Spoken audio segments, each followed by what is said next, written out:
Have you heard? Are you thinking about bariatric surgery or considering a revision to your surgery? Then you want to hear about the option of endoscopic bariatric procedures, including endoscopic sleeve gastroplasty, or what's called ESG, and endoscopic bariatric revisions. These procedures are the fairly new kids on the block. As more doctors at weight management clinics and primary care offices hear about them, their popularity is growing. But how are these procedures different from bariatric surgery? What does that mean for nutrition? How and what you eat both pre and post op, as well as down the track?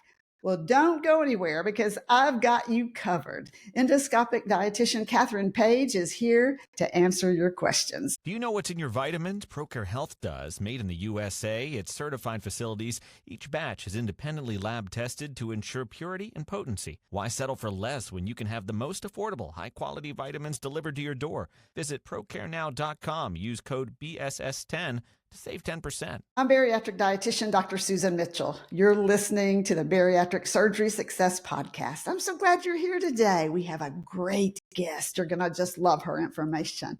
It matters where you get your nutrition information. When it comes to bariatric surgery and also the use of GLP-1s, nutrition is specific.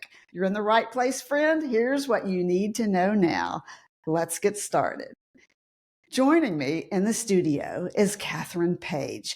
Catherine became a dietitian as a second career after her youngest child developed a life-threatening nut allergy. She's the endoscopic bariatric dietitian at the Center for Weight Management and Wellness at Brigham and Women's Hospital in Boston, where she works with patients undergoing endoscopic bariatric procedures and endoscopic bariatric revision procedures. Today, Catherine's here to tell you about this fairly new area of endoscopic bariatric procedures and the important nutrition must-knows that go with them. And don't forget, you can find Catherine's links, all of her information in the show notes. Well, hey, Catherine, welcome to the podcast. Thanks for having me, Susan. It's great to be here. This is an interesting, fairly new area that a lot of people haven't heard about, this endoscopic sleeve gastroplasty, or ESG, as we call it.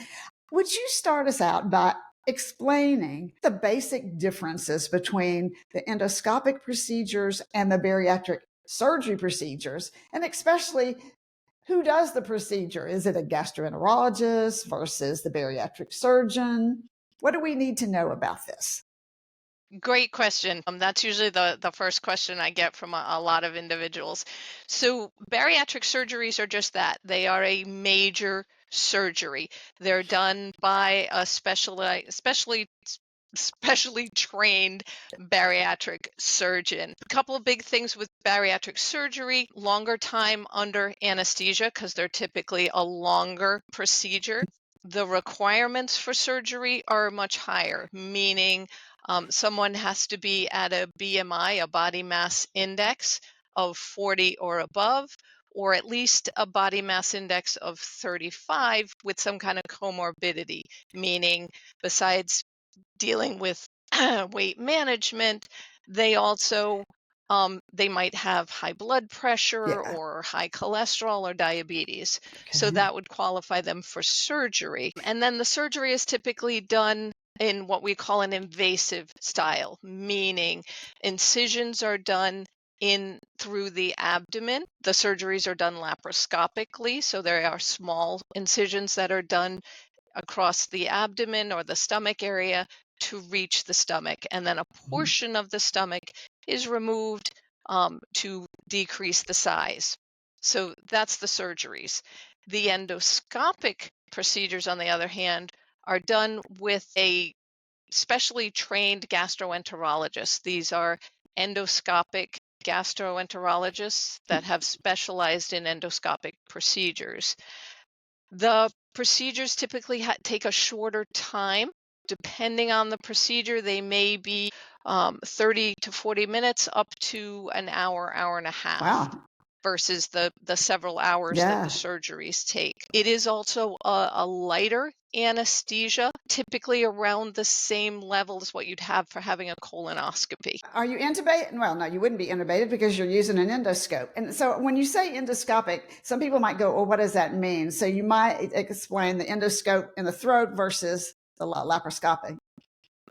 And a lot of people ask me that as well, Yeah. is what is it? How is it done? So they have a special tool that has been developed Huh? that goes in the throat, down into the stomach.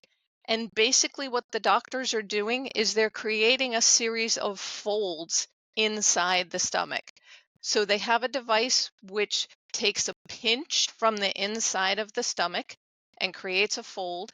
And then they have another device which places a stitch in that fold to hold it in place.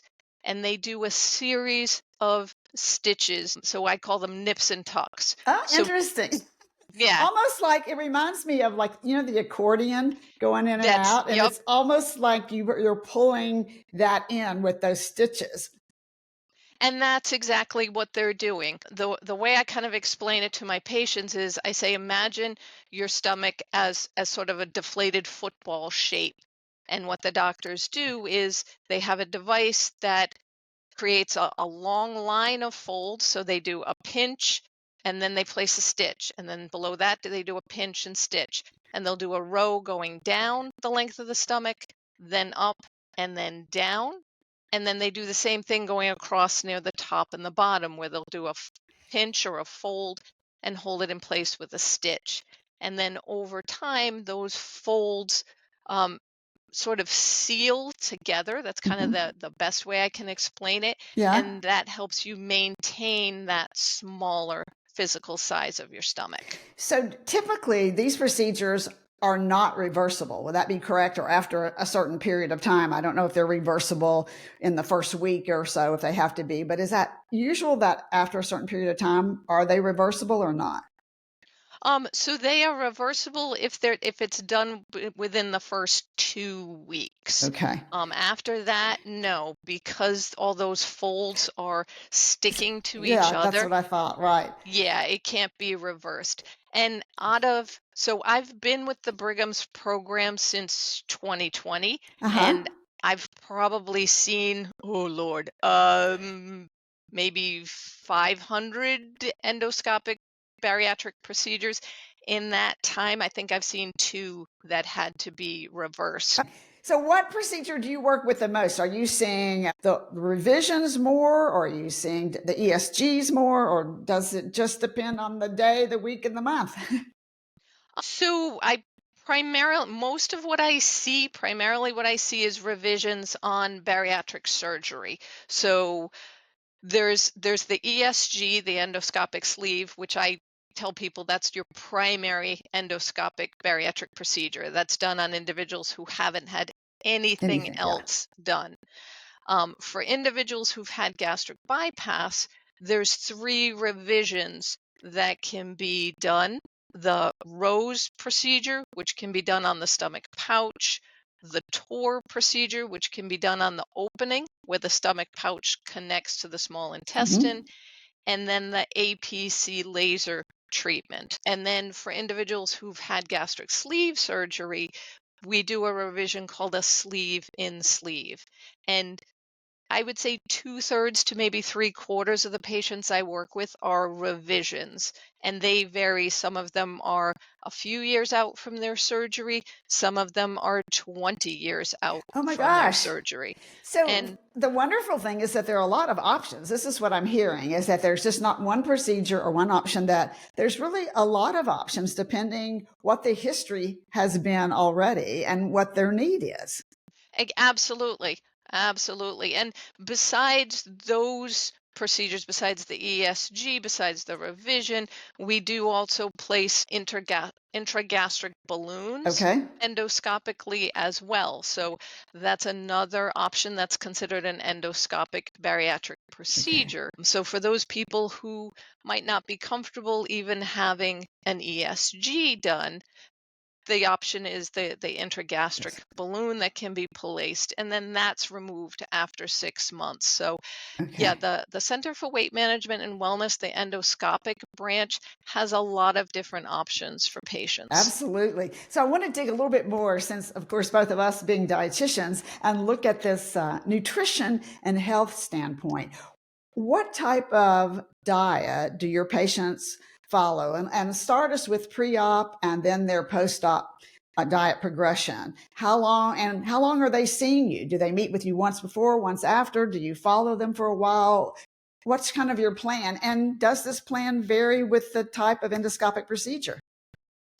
So typically, no, in terms of the changes from primary endoscopic procedures to revisions. I pretty much have everyone on the same platform Okay. with one caveat. Those individuals that are just having an APC laser treatment, their prep is a little bit different. But for the majority of individuals that I see, I have them start with a 2-week pre-op diet.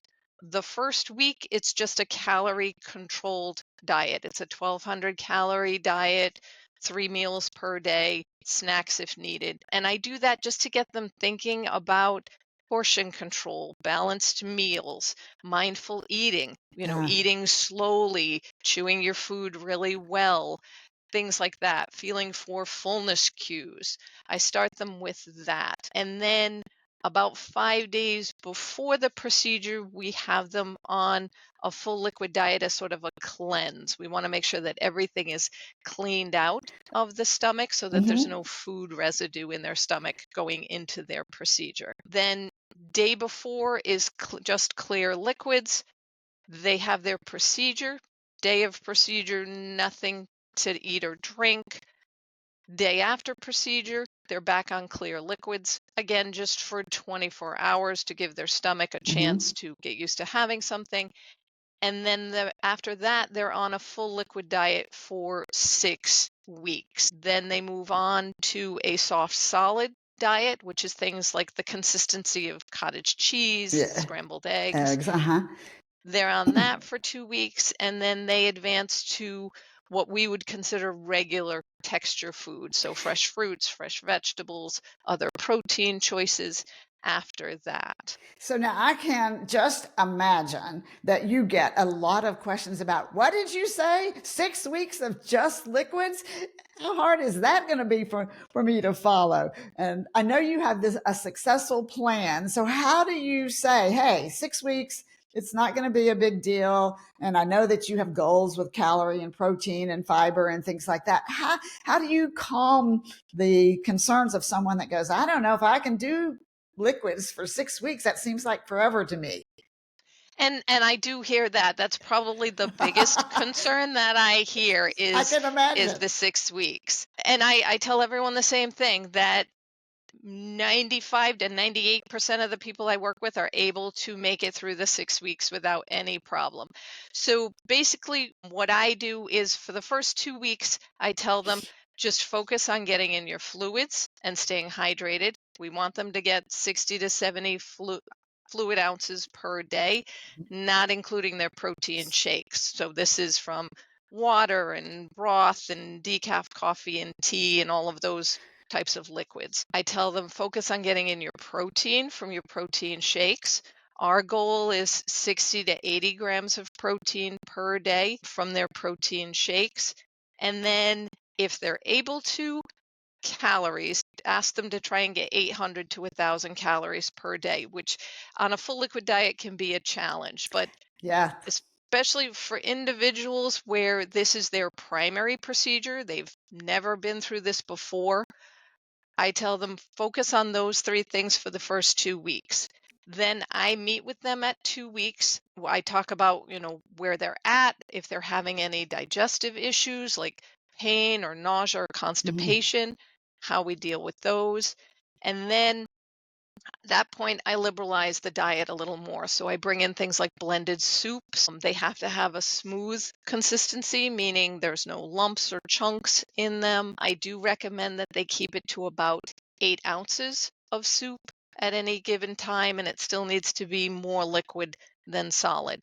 They can also bring in light drinkable yogurts at this point. So anything that has less than 20 grams of sugar per serving, they can bring in drinkable yogurts, but they can also make their own. I send them with recipes Yeah, to, that's terrific. yeah. So I do a lot of recipes for the liquid portion to give them Oh, ideas, whether yeah. they're cooks and they make their own soup, or if they're buying canned soup, like what they can do to make it a blended soup, and as well as recipes for using protein shakes. So I try and liberalize it, or make it as create as much variety in a full liquid diet as I can, Sure. because So I you're not know bored, right? exactly. Yeah. So, what about the role of vitamin and mineral supplements in terms of being similar to bariatric surgery? So right now, the ASMBS currently do not have any set recommendations for vitamin requirements for endoscopic bariatric procedures. And I think it's simply because the procedures are still so You're right. new. So what I do for someone who's having a primary procedure in ESG, I treat them as if they're having a bariatric sleeve. So that way, Makes at least I sense. have a base guideline to go with in terms of vitamins and mineral requirement. Okay. Um, so we follow that. If they're having a revision, I tell all my patients, you are still an individual who has had gastric bypass or gastric sleeve surgery. So that trumps everything else. The revisions are simply to bring your stomach back as safely as possible to the size and shape it was right after your surgery. So all of those vitamin needs are still the same.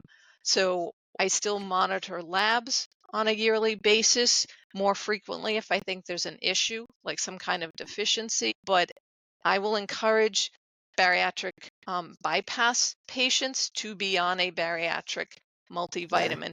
I agree. Sleeve patients, they can have like a daily one a day or a Centrum, but they may need to take additional B12, B1, definitely some additional calcium. So I treat it kind of along the lines of a sleeve. Yeah, I agree with that. Remember to sign up for my weekly newsletter called Breaking Down Nutrition. It's a quick way to keep up on nutrition for your bariatric lifestyle. You'll be the first to know about helpful nutrition tips and recipes, giveaways, product specials, the latest podcast interviews, just like today with Catherine. Sign up today on my website, breakingdownnutrition.com. So, Catherine, what about hunger? I know everybody always wants to know, am I going to be hungry, especially during the 6 weeks? And what about afterwards? Yeah, that's another question that I hear, because a lot of people think, "Oh my God, I'm going to be so hungry. Yeah. I'm gonna be starving on those 6 weeks." Oh, absolutely, absolutely. So part of what the procedures do, besides creating a physical restriction, is they do also reset the hormones that control hunger and fullness. So for a lot of individuals, because of that reset, because of the physical restriction, their stomach being smaller, they don't have as much hunger. They're able to tolerate smaller portions and feel full, even on the liquid diet, especially with protein shakes that have 20 or 30 grams of protein in it. That helps them feel full. The blended soups, I bring in a little bit of fiber into the diet at that point, and that helps them to feel full. So, and encouraging them for the mindful eating. Drink Yeah. slowly over 30 minutes, take your time, rest between your protein shake and your other fluid so that they become mindful of those fullness cues. So we work on a lot of that, but for a lot of people, their hunger is definitely decreased, if not taken away. Oh, that's wonderful. Okay. The moment of truth. How much weight is lost with the endoscopic procedures? Because I can imagine you're thinking, well, bariatric surgery versus endoscopic procedure. What about the weight loss? So, first of all, individuals who get the endoscopic bariatric procedures start at a lower body mass index. So they can receive the procedure with a body mass index of 30 or above. who have been non-responsive to diet and exercise versus a bariatric surgery where you have to have a body mass index of 40 Yeah. or above or 35 or above with some kind of comorbidity. Yeah. Again, that diabetes or hypertension. Yeah. So typically endoscopic bariatric patients start at a lower set point to begin with. What we typically see from our weight loss patients, and it does vary person to person, is somewhere between 17 and 20% by the end of the first year. What I do see, because I see patients at 2 weeks, and typically weight loss is anywhere from about 3 to 7% at 2 weeks. I see them at 6 weeks when we transition them from liquids to soft solids, and that's anywhere from like 7 to 13% total weight loss. And then I see them at 3 months, 6 months, 9 months, and a year. And usually by the time I see them at 3 months, again, it's anywhere from like 9 to about 14%. So the weight loss is pretty consistent. Biggest thing I hear is with revision patients because they've come out of their surgery however many years ago, and you're looking at a 20% weight loss within the first 3 months. And that's absolutely true. It's absolutely expected.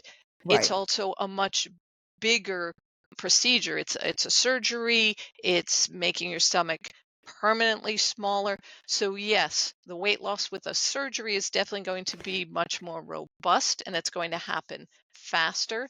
But we do see comparable weight loss by the end of the first year. Yeah. And remembering what you just said, that they're starting typically at a different weight and BMI. So that's to be Absolutely. considered. Now, what about pain? Because most people don't like pain.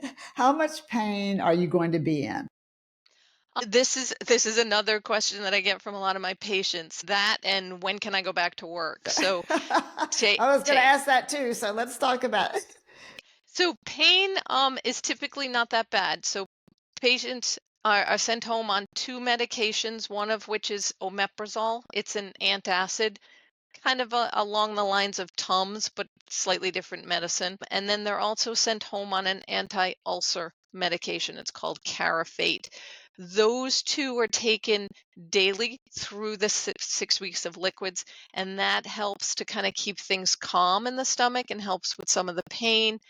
Anything beyond that, most people are covered with over-the-counter liquid Tylenol. They just Mhm. need to take the adult dosage. And then if that doesn't cover pain, the doctors will prescribe a prescription strength liquid Tylenol. So the pain is usually Pretty pretty minimal minimal. for Yeah. most individuals. In terms of getting back to work, that does vary based on individual and what they do for work. There's a lift restriction, nothing heavier than 20 pounds for the first 4 weeks. So for someone who does, say, construction work or work where they're doing a lot of heavy lifting, they may have to take a medical leave for those 4 weeks until they're past that heavy Yeah. lift. For someone who does something like maybe they sit at a desk or they stand in one position as part of their job, I have them back to work the next week, Wow. honestly. Yeah, the procedures are done on Tuesdays and Wednesdays at our clinic. Primary procedures, ESGs, they go home the same day as long Isn't as that they're incredible? Yeah. yeah. So all of their recovery is done at home and they do Hmm. great. Revision patients do stay one night overnight just so we can monitor and control their nausea. And they go home the next day. So most people are home Wednesday or Thursday. They'll take the rest of that week off, the weekend, and then they're back at work the following Yeah. Monday. That's incredible. So, as we wrap up, is there one thing that you feel is key to ongoing success after these procedures?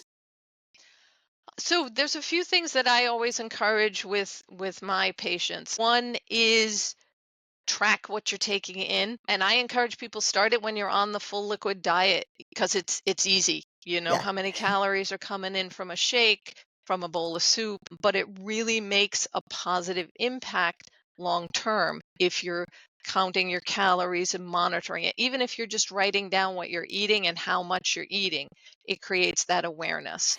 I So totally agree. Whether they do it, I don't know how long you have them do that, or if you have them on and off, do it for quite a while. But I've always found that people go, oh, that's such a pain. But I'm telling you what, it is eye opening. absolutely. Absolutely. And yeah, I hear the same thing where people will tell me, "Oh, but I never know about this or I don't know how much this is." And the nutrition care manual by the Academy of Nutrition and Dietetics has this really wonderful choose your food list. And most hospitals, most facilities have access to the nutrition care manual. And so I will send them that food list because it's a really great resource. It Yeah. lists portion sizes and calories. And so it'll help people to kind of calculate, okay, what's my portion for mashed potatoes and how much am I taking in? But I tell people, even if you're not there yet, even if you're not ready to count out all the calories and protein, write out what you're eating and what your portion was. So they're at least thinking about their balanced meals. They're thinking about their portions. They're Yeah. thinking about how many snacks am I having during a day? What does that look like? It's So such a for great tool because it does open your eyes and it does make you think about what you're actually putting in and swallowing and how that's affecting you. And it's a great teaching tool. And it doesn't have to be perfect. It's not right, about perfection. It's not about, and we don't look at them going, oh, really? That's, absolutely. that's not what it's about. It's a tool that's for you to help you be the best you can and get the best outcome. Yeah, absolutely. So that's probably the biggest thing I encourage. And then just getting up and moving in some way. It doesn't have to be formal gym exercise. If that's what you love, absolutely. Go to the gym, take advantage of everything that they've got. But if you're the type of person that just enjoys a leisurely walk at any time of the year, go out and do that. Anything that gets you up and moving. I agree. Catherine, that's such great information and it's realistic and it's usable. Thank you for joining me today. Thank you for sharing your valuable time and all of your information with us. Thank you so much for having me. This has been wonderful. Now, here's what I want you to do this week. You just heard what Catherine said. She gave you a lot of options to consider if you're thinking about bariatric surgery or you're thinking about a revision. You also have a feel for what it requires in terms of nutrition pre and post op. Take the time you need to make the right decision because you are worth it. Bariatric Surgery Success with Dietitian Dr. Susan Mitchell is produced and owned by Practicalories, LLC. All rights reserved. Remember, the content provided on this podcast is for information purposes only and doesn't create a patient-provider relationship. It's intended to provide reference material and is not designed to provide medical advice. Please consult your healthcare provider regarding any medical issues you have relating to symptoms, conditions, diseases, diagnosis, treatments, and side effects. Podcast guests express their own opinions, experience, and conclusions which do not necessarily reflect or agree with the host, Dr. Susan Mitchell or Practicalories, LLC.